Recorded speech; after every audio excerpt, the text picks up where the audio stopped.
Installing STERLING Performa or All-Pro bath showers. Proper planning is key to achieving a successful installation. All the components packed with your product should be used. Refer to the installation instructions for product-specific information throughout the installation process. Ensure that plumb stud framing is present at the back and front corners. Double studs are necessary at the front corners if a shower door will be installed. Verify that the subfloor is level and meets load-bearing requirements. Plan for future grab bar needs now. If you intend to install grab bars in the future, be sure to order walls with pre-installed backer boards. Do not remove the foam strips attached to the backside of the wall sets. You will need the following tools and materials for this installation. Common tools to include are a pencil, tape measure, square, level, utility knife, and tack hammer. You will also need an assortment of screwdrivers. Power tools to include are a drill with bits and a hole saw. Protective materials to include are a drop cloth if a liner is not included, and safety glasses. Other materials include 100% silicone sealant, a caulk gun, and galvanized or plated truss head screws. Rough in the plumbing and drain outlet. Provide an access panel to all plumbing connections to simplify future maintenance. Refer to the installation instructions for specific roughing in information.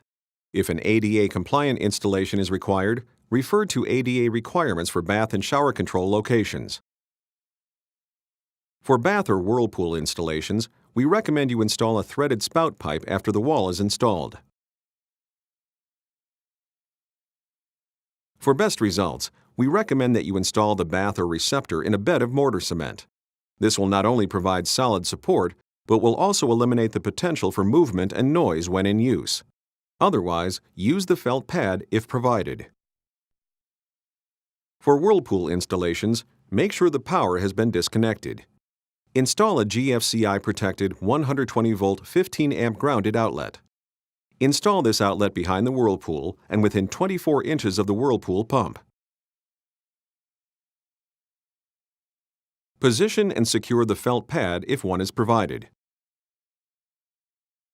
Ensure the apron braces are engaged properly on the bath. If apron braces are not present, a 2x4 secured to the subfloor behind the apron will act as an adequate apron brace. Install the drain to the bath. Refer to the drain manufacturer's instructions. Move the bath into position. Install metal clips on the flange at the specified locations.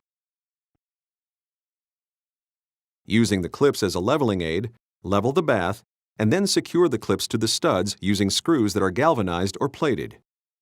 If the gap between the clip and stud exceeds 1/8 inch, shim before securing. Install plastic attachment clips at all other stud locations where the metal clips are not present.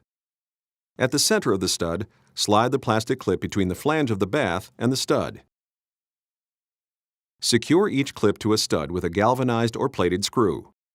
If the gap between the clip and stud exceeds 1/8 inch, shim before securing. Repeat this procedure for the remaining plastic clips. Insert a metal or wood shim between the floor and the product's support. Make sure the unit is level. If backside access is not available to shim, we recommend you install this product in mortar cement. Install the back wall. Engage the tabs on the back wall with the slots in the unit.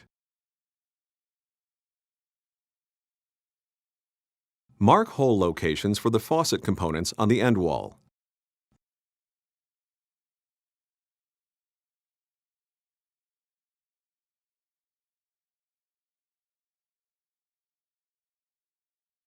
Remove the end wall.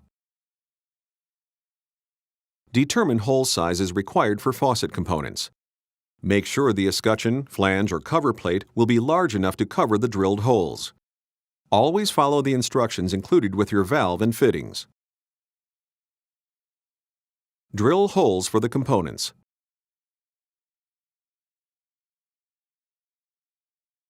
Apply an L-shaped bead of 100% silicone sealant at the front edges of the unit.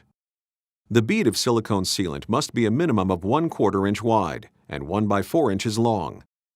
Reference the orange labels attached to the end wall panels for more details.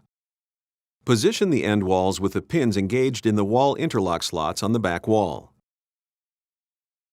Verify that the end walls are flush against the edge of the bath. Make sure the gap between each wall and the top edge of the unit is less than 1/32 inch, or the thickness of a credit card. Starting from the bottom of the end walls and working up, secure the end walls to the studs about every 12 inches. Do not over-tighten the screws.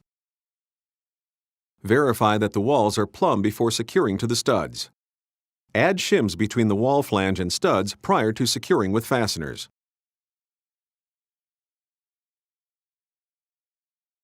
Install the finished wall material, leaving a 1/8 inch gap between the edge of the wall surround and the finished wall material.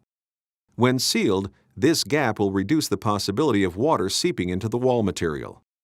Seal the seams between the bath and the finished wall material with 100% silicone sealant. Allow the silicone sealant to cure according to the sealant manufacturer's instructions. Seal all internal wall seams using 100% silicone sealant. Allow the silicone sealant to cure according to the sealant manufacturer's instructions. Complete the drain, faucet trim, bath spout, and shower door installation. Check for leaks. Refer to the manufacturer's instructions for each of these components. Visit the STERLING website for detailed care, cleaning, and warranty information. To order care and cleaning information, call 1-800-783-7546.